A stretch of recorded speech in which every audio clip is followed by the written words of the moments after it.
हज़रत मोहम्मद सल्लल्लाहु अलैहि वसल्लम ने फरमाया, अल्लाह के 99 नाम हैं, यानी 100-1, और जो इनको जानता है वो जन्नत में जाएगा। सही बुखारी हदीस नंबर 27.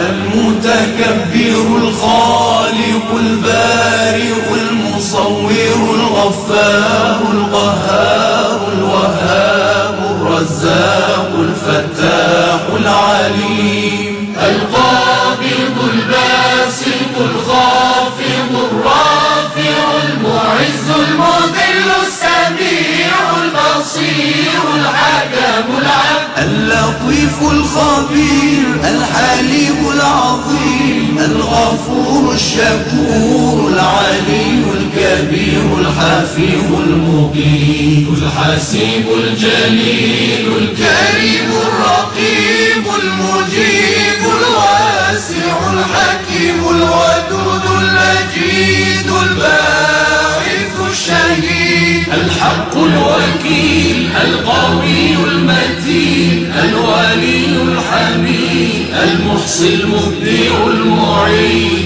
المحيي المميت الحي القيوم الواجد الماجد الواحد الصمد القادر المقتدر المقدم المؤخر الأول الآخر الظاهر الباطن الوالي المتعالي البر التواب المنتقم العفو الرؤوف مالك الملك ذو الجلال والإكرام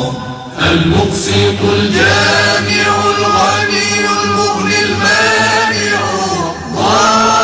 الضار النافع النور الهادي البديع الباقي الوارث الرشيد الصبور الذي ليس كمثله شيء وهو السميع البصير اللهم صل أفضل صلاة على أسعد مخلوقاتك سيدنا محمد وعلى آله